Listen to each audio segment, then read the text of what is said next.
अस्सलाम वालेकुम, मेरा नाम नदीम शराजी है। मैं आपके सामने हाज़िर हुआ हूँ एक नए टॉपिक के साथ। मार्क्सिज़म, जैसे कि आप जानते हैं, बहुत इंपॉर्टेंट एक आइडियोलॉजी है। वैसे तो मार्क्सिज़म वेस्टर्न पॉलिटिकल थॉट्स में, political science for CSS PMS, उसमें उसके सिलेबस में एक मेजर टॉपिक है। फ़िलासफ़र है, फ़िलासफ़ी है पूरी। बट ये आइडियोलॉजी है, मीन्स के it is a set of ideas. अब उसमें ये देखते हैं कि ये किस तरह की आइडियोलॉजी है और इसका ओवरऑल देखा जाए तो वर्ल्ड पे इफ़ेक्ट क्या हुआ। डेफिनेटली जो ग्लोबल पॉलिटिकल ऑर्डर है दैट चेंज्ड इस आइडियोलॉजी की बेसिस पे। मतलब जो सोल्यूशन मार्क्सिज्म ने प्रोवाइड किया, वो जो एग्जिस्टिंग उसका जो वहाँ पे पॉलिटिकल इकोनॉमिक्स सोशल जो भी सर्कमस्टांसिस थे, उन सर्कमस्टांसिस को सोल्यूशन प्रोवाइड किया अपनी फ़िलासफ़ी से। ठीक है, अपनी फ़िलासफ़ी मीन्स कि उन आइडियाज़ से वो सोल्यूशन प्रोवाइड किया और वो पूरी आइडियोलॉजी जिसका एंड रिज़ल्ट जो है वो कम्युनिज़म है।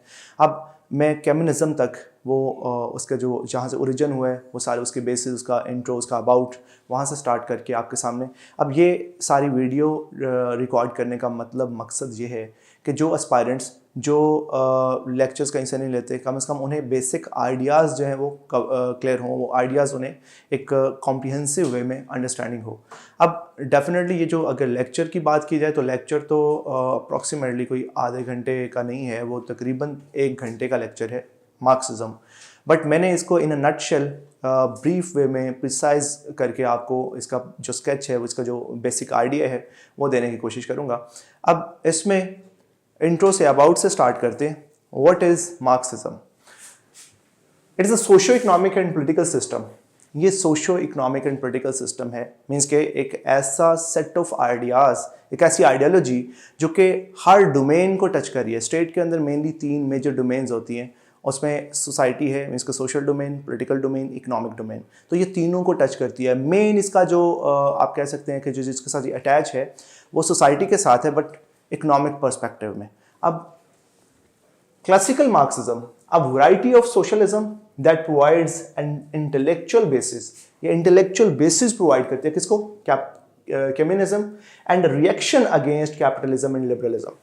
ये कम्युनिज्म, ये एक एंड रिजल्ट है इसका मार्क्सिज्म का, ये सोल्यूशन है जो कि वो जो एक्सेसेस सोसाइटी में जो इल्स बेसिकली सामने अराइज हुए, अब उन इल्स को इफेस आउट करने के लिए, उनको मिटिगेट करने के लिए what the solution he provided, that was communism. So intellectual basis provide करता है किसको? कम्युनिज्म को। और मार्क्सिज्म एक वैरायटी ऑफ सोशलिज्म, मीन्स कि ये स्टेट कंट्रोल्ड ऐसा सिस्टम है जो कि जिसका एंड रिजल्ट कम्युनिज्म है। वो सारी बातें इंशाल्लाह आपको सारी उसकी क्लैरिटी मिलेगी इस लेक्चर के एंड तक। अच्छा, इट्स डिफाइनिंग डॉक्यूमेंट्स, मार्क्सिज्म के डिफाइनिंग डॉक्यूमेंट्स अगर देखा जाए तो द कम्युनिस्ट मैनिफेस्टो 1848, जो कि कार्ल मार्क्स और फ्रेडरिक एंगेल्स, ये दोनों ने मिलकर इसको कंप्लीट किया। अब दास कैपिटल, ये भी इसकी बुक है, इसका वर्क है कार्ल मार्क्स का, जिसमें ये सारी ये आइडियोलॉजी जो है वो प्रिजर्व की है।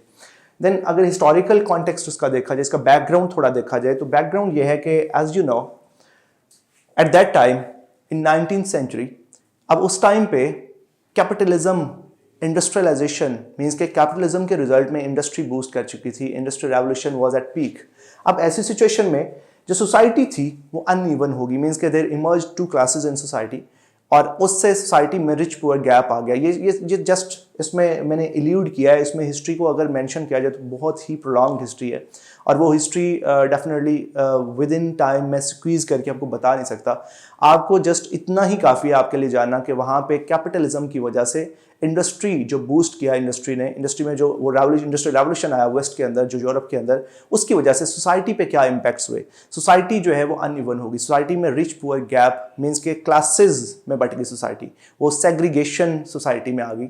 अब क्लेवेजेस इमर्ज हुए सोसाइटी में, उन क्लेवेजेस, उन बेसिकली वो जो इम्बैलेंस सोसाइटी थी, अनइवन सोसाइटी थी, वो जो गैप्स थे सोसाइटी के, उसको इसने सोल्यूशन प्रोवाइड किया है। और उसमें जो ज़्यादा पिसने वाली क्लास थी, ज़्यादा जो एक्सप्लॉइटेड क्लास थी, मीन्स के जिसकी एक्सप्लॉइटेशन हो रही थी, वो जो क्लास डोमिनेट कर रही थी, दैट वाज कैपिटलिस्ट क्लास। अब कैपिटलिस्ट क्लास अगर इसका ओरिजिन देखा जाए, इसकी बेसिस देखी जाए, तो it was middle class of Europe. ये middle class of Europe basically ये इंडस्ट्री के साथ जुड़ी हुई थी। ये इसी वजह से इंग्लैंड की जो सिचुएशन है अगर उसको देखा जाए तो वहाँ पे मोनार्की एंड जो पार्लियामेंट है इसकी टसल मिलती है आपको। वो टसल जो मिलती है उसके पीछे जो एक ड्राइविंग फोर्स थी, that was middle class of Europe, means के वहाँ की मिडिल क्लास जो कि इंडस्ट्री से जुड़े हुए थे, वो चाहते थे कि हमारी जो इकोनॉमिक हमारे राइट्स हैं, इकोनॉमिक और सोशल राइट्स, वो बेस्ट वे से उनको सर्व किया जा सकता है, प्रिजर्व किए जा सकते हैं अगर हमें पॉलिटिकल एम्पावरमेंट मिले। तो उस कॉन्टेक्स्ट में, इस स्ट्रगल के रिजल्ट में फर्दर क्या हुआ, फर्दर उसी क्लास मीन्स के पब्लिक जो है उसको सॉवरन बना दिया गया। वो एब्सोल्यूट सॉवरन जो पहले मोनार्क हुआ करता था, वो शिफ्ट कर दी गई, सारी पास डेलीगेट कर दी गई, डिवॉल्व कर दी गई किसके ऊपर, पार्लियामेंट के ऊपर। तो पार्लियामेंट्री सुप्रीमेसी आज आपको मिलती है वहां पे।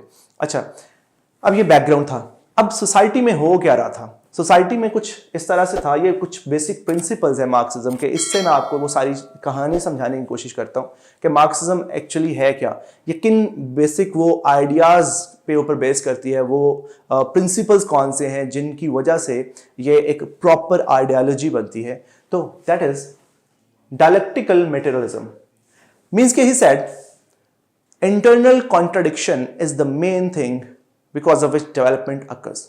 कोई भी डेवलपमेंट है, कोई भी आप कह लें कि वो जो फ्लक्स है ना, कॉन्टिन्यूस फ्लक्स जो सोसाइटी में आता है, वो चेंजेस जो आते हैं, वो चेंजेस इंटरनल कॉन्ट्रडिक्शन का रिजल्ट है, मीन्स कि वो डायलेक्टिक्स का रिजल्ट है। अब ये इसको अगर बहुत ही एक हैफ्टी इस पे डिबेट है, इसको अगर डिस्कस किया जाए, इस पे काफ़ी टाइम चाहिए है इस एक प्रिंसिपल को डिफाइन करने के लिए। ये मैं आपको जस्ट इसकी एग्जाम्पल से रिलेट करके इसको समझाता हूँ आपको, तो यहीं पे इसको एंड करते हैं। डायलेक्टिकल मटेरियलिज्म, जो वहां पे ये सोसाइटी अनइवन हुई थी, बेसिकली वहां पे दो क्लासेस इमर्ज हुई थी। एक कैपिटलिस्ट क्लास जो कि डोमिनेट कर रही थी, एक लेबर क्लास जो कि एक्सप्लॉइट की जा रही थी, जिसको एक्सप्लॉइट कौन कर रहे थे, कैपिटलिस्ट, वो बॉर्जुआज, वो मिडिल क्लास ऑफ यूरोप। अब ऐसी सिचुएशन में, ये ऐसी जो सिचुएशन थी, ये जो सिचुएशन है, ये बेसिकली ये किसका रिजल्ट है, ये कॉन्ट्रडिक्शन का रिजल्ट है। और फर्दर भी इसके फर्दर जो डेवलपमेंट होगी वो भी कॉन्ट्रडिक्शन है। फर्दर ये चीज़ें मजीद क्लैरिटी आपको इसकी जो है ना वो मिलेगी। अब historical materialism, what is historical materialism? He did holistic study of capitalism, that how capitalist और द कैपिटलिज्म इमर्ज्ड। वो कौन कौन सी ऐसी रीजंस हैं जिस वजह से जो कैपिटलिस्ट है या कैपिटलिज्म है इसने राइज किया है, ठीक है। तो उसमें सबसे बड़ी जो एक रीजन है, द रियलिटी इज हंगर सबसे बड़ी रियलिटी है। अब इसके ऊपर वो सारी उसकी डिबेट बेस करती है, which led to own material means के वो जो ऐसे, वो आप इसको प्रॉपर्टी कह लें, property doesn't mean part of land, वो सारे ऐसे आपके सोर्सेज, वो मीन्स ऑफ प्रोडक्शन, वो ऐसा बेस जिससे सारी basic necessities of life fulfil की जाती हैं, ठीक है। अब वो इंडिविजुअल्स ने क्यों उनको ओन करना शुरू किया? अब इसको थ्योरेटिकल बेसिस जो प्रोवाइड कर रहा है वो लिबरलिज्म प्रोवाइड कर रहा है यहाँ पे। अब जो लोग थे, अब इंडिविजुअल्स जो थे, जो human while living in that state means की हालत, doesn't mean that the structure of state. अब उसमें रहते हुए इंडिविजुअल की ये उसकी नेचर में था कि वो अपनी उस हंगर को मिटाने के लिए वो जहां से उसकी बेसिक नीड्स पूरी होती थी, उन्हीं मीन्स को वो ओन कर ले, ताकि वो उसे किसी के ऊपर डिपेंडेंट ना होना पड़े, या कल को अगर उसे कोई इनसिक्योरिटी होती है तो वो आज ही उसका कोई ना कोई जो सामान है वो कर ले। तो ये एक बेस बनी उसकी इंस्टिंक्ट में, जो रियलिटी थी मीन्स के हंगर, इसकी वजह से ह्यूमन ओन्ड मटेरियल मीन्स, वो प्रॉपर्टी ओन की। अब इस ओनरशिप ऑफ प्राइवेट प्रॉपर्टी से सारी कहानी स्टार्ट होती है। ये हिस्ट्री में सारी बातें जो है ना वो आप अगर इसकी हिस्ट्री कहीं से पढ़ेंगे तो आपको ये सारी बातें मिलेंगी। अच्छा, economic determinism, what Karl Marx did. Karl Marx ने बेसिकली ये किया कि कार्ल मार्क्स ने ये उसको पूरी जो हिस्ट्री मैंने आपको अभी बताया कि he did historic analysis of capitalism.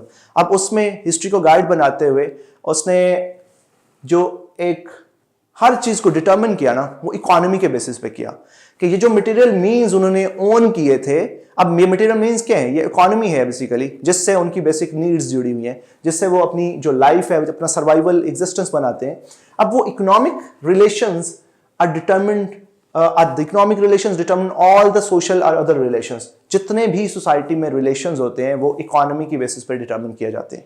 Means के जिसके पास इकोनॉमी, एसेट्स, ये सारी चीजें या मीन्स ऑफ प्रोडक्शन, वो सारे रिसोर्सेज होंगे, अकॉर्डिंगली ये अगर आप इंडिविजुअल लेवल पे इसको एनालाइज करें तो भी ये फैक्ट है।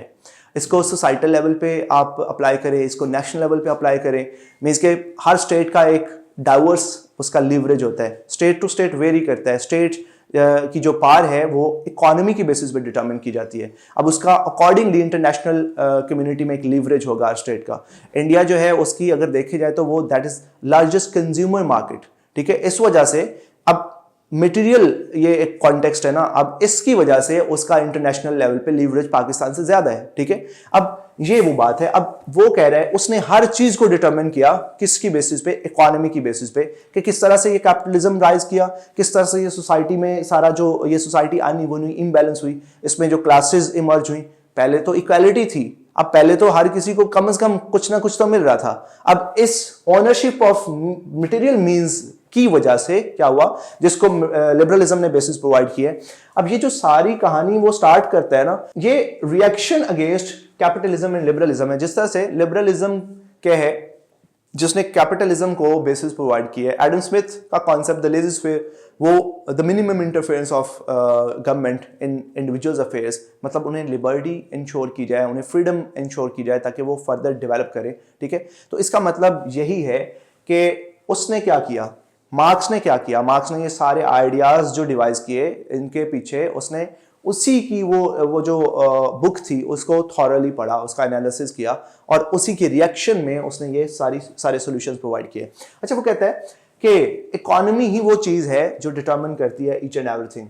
अब ये बात, ये मैं यहाँ पे इसको एक्सपैंड नहीं करता, नेक्स्ट जो इसका प्रिंसिपल है उसमें सारी कहानी आपको यही वाली बताता हूँ। वो कहानी क्या है सारी, मीन्स के बेसिक प्रिंसिपल्स में नेक्स्ट प्रिंसिपल आता है capitalism as an evil system. Means के मार्क्सिज्म एज एन आइडियोलॉजी, उसका एक प्रिंसिपल है कि जिसमें वो ये बात जो है वो उसके ऊपर वो ओवरसाइट करते हैं कि कैपिटलिज्म एक इवल सिस्टम है। किस तरह से कि ही गिव बेस सुपरस्ट्रक्चर मॉडल। अब ये इकोनॉमिक डिटर्मिनिज्म के फर्दर उसके कॉन्सेप्ट्स हैं कि बेस सुपरस्ट्रक्चर मॉडल में वो क्या डिफाइन करता है। वो कहते हैं ये base material means of production है, वो सारे रिसोर्सेज, वो टेक्नोलॉजी, वो इंडस्ट्री, वो सारी चीजें।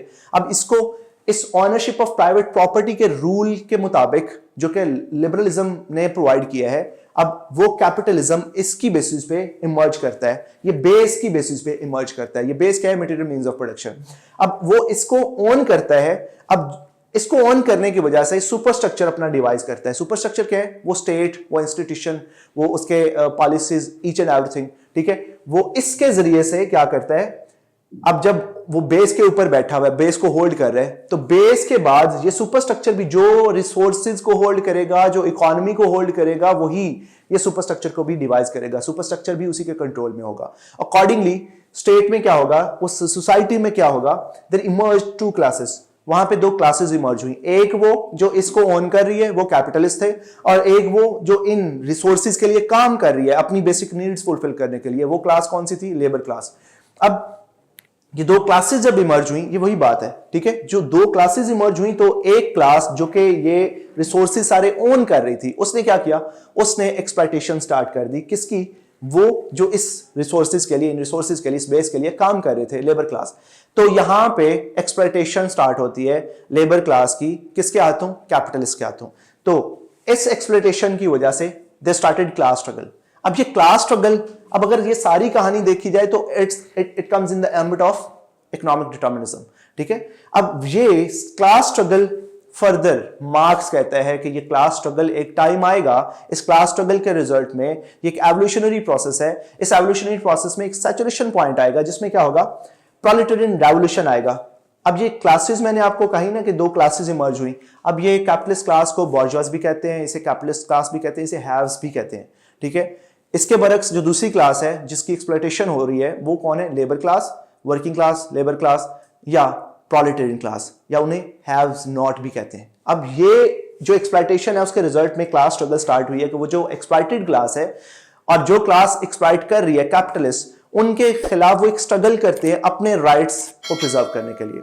और एक टाइम आता है, ये मार्क्स कह रहे हैं, एक टाइम आएगा कि प्रोलेटेरियन रेवोल्यूशन आएगा, कि वो जो एक्सप्लॉयटेशन जिनकी हो रही है, वो जो लेबर क्लास है, वो उठ के वो जो कैपिटलिस्ट जो कि बेस के ऊपर बैठा हुआ है उसे वहां से टॉपल डाउन कर देगा, हटा देगा, और खुद वहां बैठेगा। मींस कि वो रिवोल्ट कर देगा उसके अगेंस्ट। अब जो रिवोल्ट करेगा तो ये रिवोल्ट कैसे करेगा, मीन्स के रेवोल्यूशन आएगा। इसकी सारी फिलोसफी, इसकी सारी ओवरऑल ये आइडियोलॉजी बेस ही इस idea of revolution, principle of revolution पे करती है, ठीक है। वो कहते हैं रेवोल्यूशन आएगा, वहां वो रेवोल्यूशन कैसे आएगा, वन पार्टी सिस्टम के जरिए से। अब ये वन पार्टी सिस्टम, उसका लीडर, देन मैस पार्टिसिपेशन के लोग ज्यादा से ज्यादा पार्टिसिपेट करेंगे, बिकॉज ये राइटनेस ऑफ कॉज से वो अवेयर होंगे, मैस कॉन्शियसनेस आएगी, तो उसके रिजल्ट में वो क्या करेंगे, रेवोल्यूशन ले आएंगे। ये प्रोलेटेरिएट क्लास जो है वो रेवोल्यूशन लेके आएगी इस क्लास स्ट्रगल के रिजल्ट में, ठीक है। तो जब रेवोल्यूशन आएगा तो यहां पे क्या हो रहा है, यहां पे बेसिकली रेवोल्यूशन के रिजल्ट में वो प्रोलेटेरियन डिक्टेटरशिप एस्टैब्लिश कर लेंगे, मतलब वो रिवोल्ट करेंगे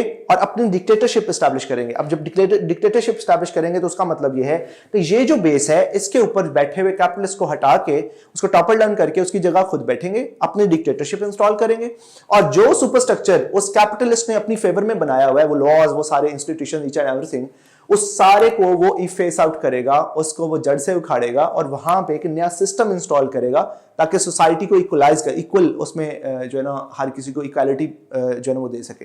अब उस यहां पे प्रोलेटेरियन डिक्टेटरशिप के रिजल्ट में it is the decline of capitalism. Marxism as an ideology, उसमें ये प्रिंसिपल है कि वहां पे जब जो प्रोलेटेरियन डिक्टेटरशिप एस्टैब्लिश होगा, that would be the result of What? That was the result of revolution. अब इस revolution के रिजल्ट में प्रोलेटेरियन डिक्टेटरशिप एस्टैब्लिश होगी तो it is a decline of capitalism. यहां पे कैपिटलिज्म डिक्लाइन करेगा। अब फिर वो ये जो प्रोलेटेरियन डिक्टेटरशिप है इसके रिजल्ट में इसकी पावर यूटिलाइज करके वो क्या करेंगे, communism, that's the end result, communism जो है वो इंस्टॉल करेंगे। कम्युनिज्म क्या है कि एक ऐसी सोसाइटी, ये जो सोसाइटी उस कैपिटलिस्ट ने बनाई थी ना, जो कि इनइक्वालिटी पे बेस करती है, जहां पे रिच पुअर गैप और सारी सेग्रीगेशन मिलती है, डिसोसिएशन मिलती है, मार्क्सिज्म के मुताबिक वो उसको क्लासलेस एंड स्टेटलेस सोसाइटी बनाएगा। ये स्टेट जो कैपिटलिस्ट ने बनाई थी जिसकी वजह से वो एक्सप्लॉइट किया जा रहा था सारा उस लेबर क्लास को, उस स्टेट को भी वो हटा देगा। मींस के वैसे तो उसने कहा कि इसको अगर देखा जाए कम्युनिटी के कॉन्सेप्ट से वो इसको डिराइव करता है, मींस के वो living in state of nature, what type of that life was, उसमें क्लासेस नहीं थी, everybody was in state of equality, ठीक है। तो वो इक्वालिटी तभी यहाँ पे मेंटेन होगी जब क्लासेस नहीं होगी। तो सोसाइटी को सबसे पहले क्लासलेस करेगा, मींस के वो जो प्राइवेट ओनरशिप है उसको वो कन्वर्ट करेगा किसमें, पब्लिक ओनरशिप में। अच्छा, ये उसके प्रिंसिपल्स हैं और ये एंड रिजल्ट है। अब ये यहाँ पे अगर देखा जाए प्रोलेटेरियन रेवोल्यूशन, यहाँ पे कुछ फ्लॉज थे जो प्रैक्टिकली इस मार्क्सिज्म को अप्लाई करता है, वो व्लादिमीर इलिच लेनिन है, ठीक है। देन वो अपनी सोशलिस्ट डिक्टेटरशिप एस्टैब्लिश करता है, वो जो रेवोल्यूशन लेके आता है 1917 में, ठीक है, that's the practical example of it. अब इसके बाद वो जो प्रोलेटेरियन डिक्टेटरशिप स्टैब्लिश करता है, वो प्रोलेटेरियन डिक्टेटरशिप भी वो सोशलिस्ट रेवोल्यूशन के रिजल्ट में वो खुद डिक्टेटर बन के वहाँ बैठता है, अथॉरिटेरियन रूल अपना इंस्टॉल करता है। And in 1922 first time in the history of world he erected that communist state that was USSR, ठीक है। और इस आइडियोलॉजी के रिजल्ट में ग्लोबल पॉलिटिकल ऑर्डर ही चेंज हो गया, मींस के कोल्ड वॉर स्टार्ट हुई आफ्टर वर्ल्ड वॉर 2। तो कोल्ड वॉर के रिजल्ट में क्या हुआ, एक साइड पे एक ब्लॉक इमर्ज हुआ, दैट वाज कैपिटलिस्ट ब्लॉक, जिसको सफेयरड यूएसए कर रहा था। दूसरी साइड पे जो ब्लॉक इमर्ज होता है that was USSR, that communist bloc, उसको सफेयरड कौन कर रहा था, यूएसएसआर। अब ये कम्यून सिस्टम जो है वो दुनिया में, अब वो उसको इंटरनेशनलाइज करने चले, वो फर्दर रेवोल्यूशन आते हैं, चाइना में रेवोल्यूशन आता है, क्यूबा में आता है, फिलीपीन और दूसरी दुनिया में दूसरी स्टेट्स इससे ज्वाइन करती हैं इन ब्लॉक्स को। अब कुछ टाइप्स देखते हैं इसकी। मार्क्सिज्म की एप्लीकेशन आपको different state, different continent, different territories में डिफरेंट मिलती है, ठीक है। सेम एप्लीकेशन नहीं मिलती, इसकी इंटरप्रिटेशन आपको डिफरेंट मिलती है, वेरी मिलती है। अब क्लासिकल मार्क्सिज्म अगर देखिए टाइप्स में, क्लासिकल मार्क्सिज्म वो प्योरली कार्ल मार्क्स और एंगेल्स के आइडियाज पे बेस करता है। देन मार्क्सिज्म लेनिनिज्म के मार्क्स के आइडियाज और लेनिन के व्लादिमीर इलिच लेनिन जिसने प्रैक्टिकल किया था पहला इस मार्क्सिज्म की बेसिस पे, रशिया में वो रेवोल्यूशन लेके आया था, इन दोनों के आइडियाज को, इन दोनों की फिलॉसफी, इन दोनों की आइडियोलॉजीज को मार्क्सिज्म लेनिनिज्म कहते हैं। देन वेस्टर्न मार्क्सिज्म, ये सेंट्रल यूरोप में एक बेसिकली इंटरप्रेट किया गया था इस मार्क्सिज्म को, और that was in contrast with Soviet and China. वो जो सोवियत और चाइना की एक आइडियोलॉजी थी ना, मीन्स के उसके ये अगेंस्ट, उसके कॉन्ट्रडिक्शन में एक नया ही वो वेस्ट ने अपने उसमें सेंट्रल यूरोपियन स्टेट्स ने अपने उसमें कुछ आइडियाज ऐड किए और फर्दर उसको उन्होंने प्रोपेगेट करना कोशिश की उसकी। अब then libertarian Marxism, what is it? Libertarian Marxism unrevolutionary थे और लेस अथॉरिटेरियन थे, मीन्स के इसमें लिबरलिज्म के एलिमेंट्स भी कुछ ऐड किए, और ये भी आपको मेनली यूरोपियन और वेस्टर्न जो स्टेट्स हैं उनमें मिलता है। देन न्यू मार्क्सिज्म, ये 20th सेंचुरी का फिनोमेनन है। अब it was a break with that classical Marxism जो कि बेस करता था किस पे? इकोनॉमिक डिटर्मिनिज्म पे, कि कार्ल मार्क्स ने कहा कि ये बेसिकली इकोनॉमी है जिस वजह से ये कैपिटलिस्ट राइज किया और कैपिटलिस्ट डोमिनेट कर रहा है, और कैपिटलिस्ट ने पकड़ के एक्सप्लॉयटेशन स्टार्ट की हुई सोसाइटी में, सोसाइटी जो है वो अनइवन हो गई है। तो वो ये वाले जो है न्यू मार्क्सिज्म, इसके मुताबिक वो कहते हैं नहीं, आज वो डिफरेंट हो चुका है सारी सिचुएशन। अब ये फ्रैंकफर्ट स्कूल इसका ओरिजिन है। फर्दर कल्चरल मार्क्सिज्म, ये एंटोनियो ग्रामची, ये भी नॉन मार्क्सिस्ट ही था, बट ये आइडियोलॉजिकल और कल्चरल मार्क्सिज्म के कॉन्टेक्स्ट में बात करता है। ये कहता है कि आज जो एक्सप्लॉइट कर रहा है या डोमिनेट कर रहा है या अपनी हेजेमनी क्रिएट की हुई है ना इस कैपिटलिस्ट ने, तो वो जो कार्ल मार्क्स कहता है वो उस तरह से, जो वो कहते हैं कि बेसिकली इकोनॉमिक डिटर्मिनिज्म जो उसने दिया उसकी बेसिस, वो बेस की वजह से और वो जो सुपरस्ट्रक्चर उसने बनाया हुआ उसकी वजह से वो आज डोमिनेट कर रहा है। तो वो कहता है नहीं, इस तरह से नहीं है, आज वो एडवांस्ड हो चुका है। कौन? कैपिटलिज्म। तो वो एडवांस्ड इस तरह से हो चुका है कि उसने डिफरेंट डिस्कोर्सेज ऑफ नॉलेज को ऑप्ट कर लिया हुआ है, जिसके जरिए से वो एक्सप्लॉइट कर रहा है, जिसकी वजह से वो डोमिनेट कर रहा है। तो देन मार्क्सिज्म, मार्क्सिस्ट फेमिनिज्म, ये फेमिनिज्म के कॉन्टेक्स्ट में है कि इसको इंटरप्रेट इस तरह से किया जाता है इस टाइप को कि कैपिटलिज्म मींस के the ownership of private property was the main reason behind inequalities. अब जितनी भी इनइक्वालिटीज हैं वो, अब उसमें इनइक्वालिटीज ही बेसिकली वो उसको पॉइंट आउट करते हैं ना, ये फेमिनिस्ट जितने भी हैं। तो ये पॉइंट ऑफ व्यू था मार्क्सिस्ट फेमिनिज्म का। इसकी जो एप्लीकेशन है, इसके जो फर्दर आप कह सकते हैं कि इसका जो क्रिटिकल एनालिसिस है वो, अब वो सारी चीज़ें इन लेंथ वो लेक्चर्स में वो की जाती हैं, तो आप ख़ुद इसी की बेसिस पे इसका एनालिसिस कर सकते हैं। सो आज के लिए इतना ही काफ़ी है। अल्लाह हाफ़िज़।